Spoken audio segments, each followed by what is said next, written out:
Have you ever been fascinated by something so obscure and so specific that you wondered if maybe you were the only person on Earth who actually cared about it, or that you really were its biggest fan? That's how I am with Gary Suter. Who is Gary Suter? Gary Suter was a basketball player for the Cleveland Cavaliers for 1 year in the 1970s, and he was really, really bad. Most NBA fans have no idea who he is, and why would they? He was an irrelevant bench warmer on an irrelevant team. He's a name that otherwise wouldn't mean anything to anybody. But I find him interesting, because he was so bad, and was such a headache in such a brief career, that he just might be the single worst player in the history of the NBA.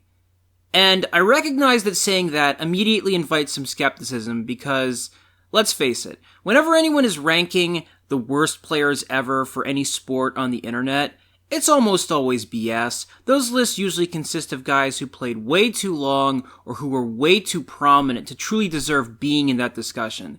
Because whoever the worst player in history is, it stands to reason that they'd be someone you've never heard of. After all, if someone really was that bad, they probably wouldn't have played enough for you to realize how bad they were. But you don't have to worry about that with Gary Suter, who played for the Cavs when they were a brand new expansion team in 1970, when they were so strapped for talent and had so little resources that they had to go out and buy NBA trading cards that came with bubble gum just to get information on potential players. That Cavaliers team, to this day, is among the worst teams ever. They began the season by losing 15 straight games and 27 of their first 28, not to mention 34 of their first 36. They were so comically horrible that at one point in the season, one of their guards did the unthinkable and scored a breakaway layup on his own basket at the beginning of a quarter, which was so disorienting for everyone on the floor that one of the defenders had actually tried to block his shot because they didn't realize he had run the wrong way. Cleveland finished 15-67 that year. In the first 35 years of the NBA's existence, which it's fair to say are probably the weakest 35 years of the league's existence, only one team, the 73 Philadelphia 76ers, accrued more losses in a season than the 71 Cavs. Gary Suter was the worst player on that atrocious Cavs team, and wasn't even good enough to finish the season with them, because they cut him midway through the year. He played in just 30 games and averaged 1.4 points and 1.4 rebounds per game on 35% shooting from the field and 44% shooting from the foul line, which are, of course, horrendous numbers for an NBA center. Still, stats alone don't tell the full story. It's only when you get to the anecdotes about Suter and unravel the things he did off the court in his short time in the NBA that one can appreciate what a uniquely bad player he was. Hell, the fact that he even got to the NBA is pretty remarkable. Nick Golson, a writer for the Wichita Falls Time Record News, once wrote an article about what Suter was like back when he was at Midwestern University, in which he described Suter as the goofiest person he ever met in his life, among other things. He wrote, "I hung around smoky old pool halls in my younger days, and that is where I met Suter, who spent more time practicing spot shots than he did jump shots. He also had this bad habit of not paying off when he lost. That came natural to a guy who also never paid for his food at restaurants, stole more record albums than the Beatles ever recorded, and had a strange habit of driving off and not paying for gasoline. In other words, in the 3 years he lived here, Suter had a reputation of being a hustler, a thief, a liar, and a cheat. But he was a nice hustler, thief, liar, and cheat. For some reason, I liked the guy more than most people who knew him. Guess I was just goofy enough myself to appreciate Goofy. What got lost in all this goofiness was just how good a basketball player Gary Suter was. Rumor is that he hitchhiked from New Mexico to Wichita Falls and called Midwestern coach Dennis Van Zandt to ask for a tryout. Van Zandt reluctantly invited him to the gym, but then discovered he had a 6'9" superstar. It is true that Suter never saw a jump shot he wouldn't take, but in 2.5 seasons at Midwestern, he averaged right at 21 points and 14 rebounds a game. As much as I love basketball, I didn't even remember Suter for being as good as he was. All I really remember is he left town owing me money. When he was through with college ball, Suter attempted to parlay his success to the pros, but he found that no one was willing to give him more than a tryout. That was until he discovered the Cavaliers, and he went all out to get on their radar. They didn't pursue him, he pursued them. He showed up one day with a bunch of videotapes about himself and convinced them to add him to their preseason roster, it was reported, by blocking 2 shots of a disinterested Connie Hawkins in an exhibition game. Hawkins was a future Hall of Famer, and apparently that was all it took for the Cavaliers to extend Suter an offer, even though they barely knew anything about him, and even though the Arizona Republic recapped his exhibition performances by calling Suter one of the league's clumsiest performers. In return for their trust, Suter did everything he could to make the Cavs question their decision by being as aloof and uncoordinated as humanly possible. He accidentally locked himself in the locker room on multiple occasions. He once got stuck on a plane and couldn't get off with the rest of the team because he'd managed to lock himself in the bathroom stall. And there was another instance where he missed a team event because he'd fallen asleep on a flight. He once knocked himself unconscious because he jumped up and ran into a door after taking a pregame nap. He started taking different planes to get to the same cities as the rest of the team, and was once caught searching another player's belongings. He was so unpopular with his teammates that coach Bill Fitch set it up as a punishment that the player who committed the most turnovers in a game would have to room with him. And yet, the Cavaliers were so desperate for a big man, and they saw just enough promise in him that they elected to put him on the opening night roster, even though many of those antics had occurred in the preseason. In the Willoughby News Herald, the Cavaliers' decision to keep him into the regular season was summarized thusly. The cutting of Al Hairston and the retention of forward center Gary Suter must be rated the 2 surprises on the final roster. Suter, a big, strong boy from Little Midwestern, has had little experience and even less finesse, but the likable Hulk showed Fitch a desire and determination that he came to play. That last paragraph is wonderful for a couple reasons. One, I love that there was once a time when you could earnestly refer to an adult basketball player as a big, strong boy and a likable Hulk.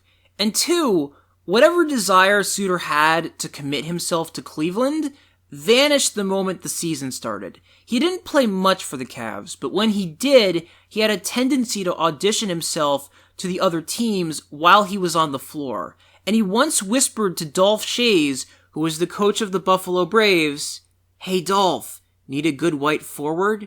He was clearly unhappy with his lack of playing time because according to a Chicago Sun-Times article from 1977, he frequently called up the Cavaliers receptionist and pretended to be a disgruntled fan who, by sheer coincidence, really wanted him to play more. That article also featured another great descriptor of Suter, which reads as follows.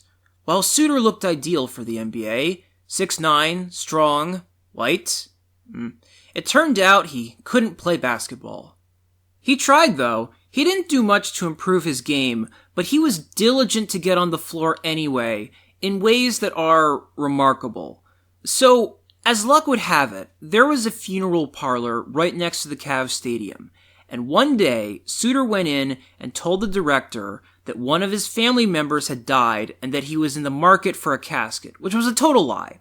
He convinced the funeral director to leave him alone in a room with a coffin, and when that person was gone, Suter used the funeral parlor's phones to contact every other NBA team and inquire if they were interested in his services.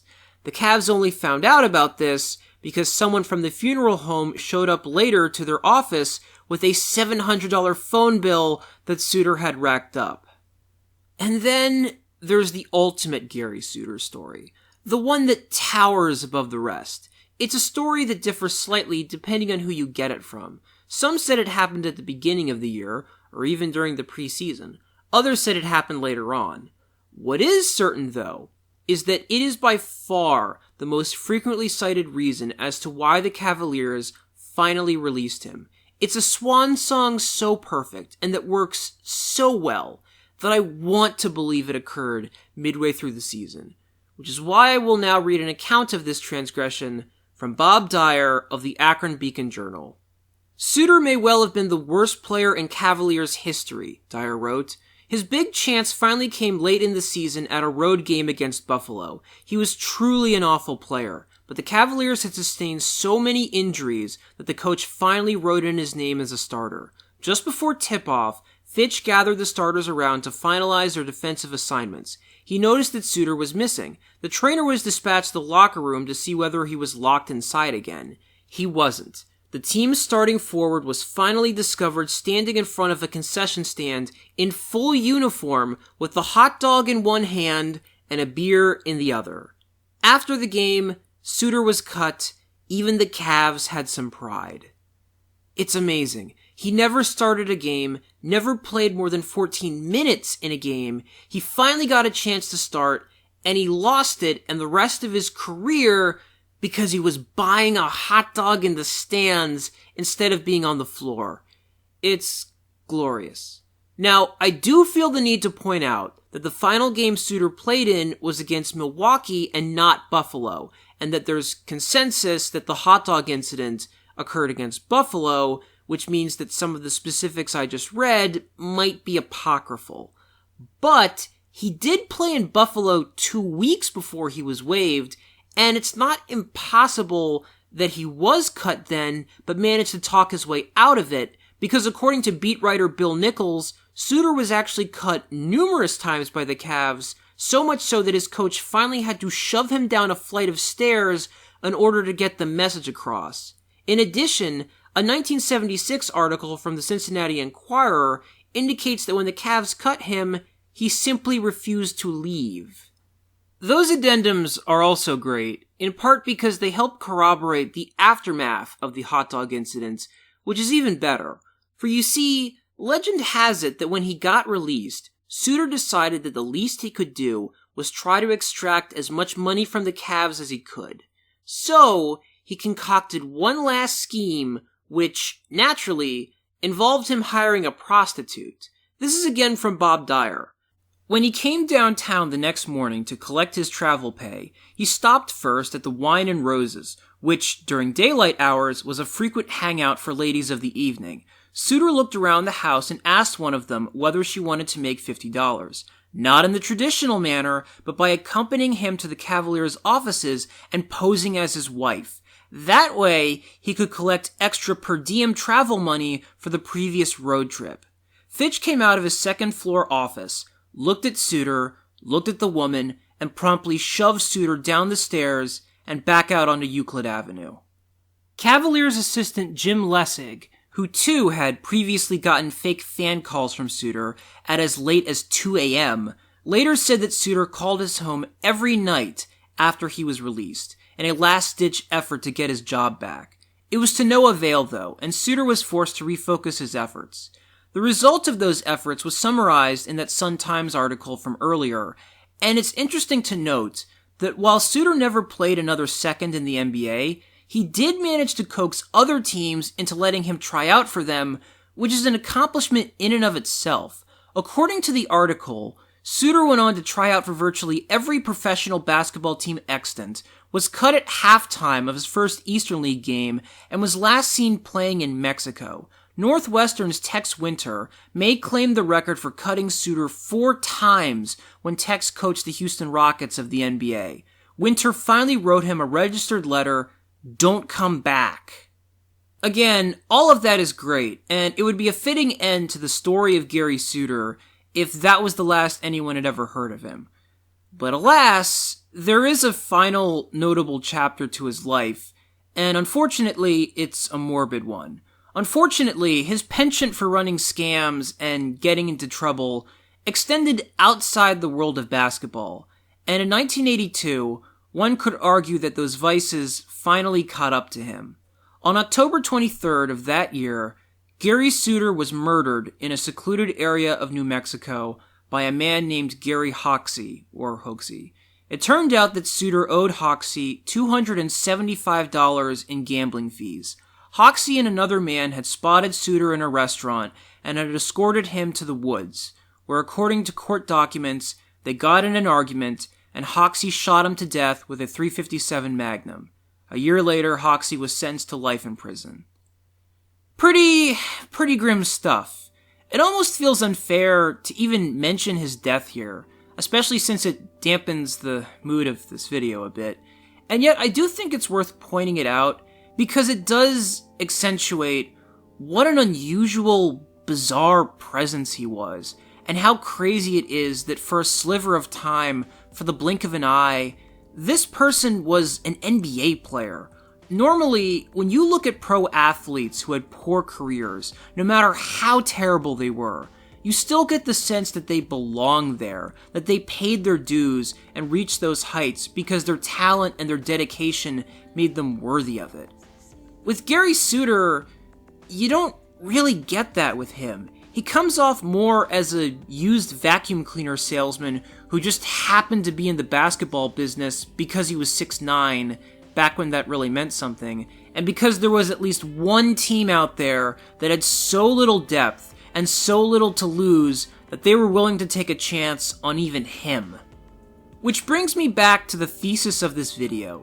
Is Gary Suter, third-string center for the 71 Cavs, the worst player to ever make it to the NBA? The truth is that it's impossible to say definitively. The discussion is a totally subjective one. But even if he's not, you can still make a really compelling case for him. Even if you can find a player who averaged less than 1 point and 1 rebound for their career, and who played less minutes on a worse team than he did, while missing 2/3 of his shots, what are the odds that that player bought a hot dog during a game, or pretended to be in mourning so he could use a funeral parlor's phones to seek job interviews, or pissed off his coach because he wouldn't stop stealing from the other players, or was so disliked by their teammates that it was a literal punishment just to be near them? I would say quite slim. And that's why we should remember Gary Suter and all his various antics, as he's actually kind of inspiring when you think about it. With nothing but tenacity and a slightly above average skill set, he managed to climb to the top 0.1% in the world in his profession. And if he could do that, you can do that. But, maybe only if you're not as goofy as he was.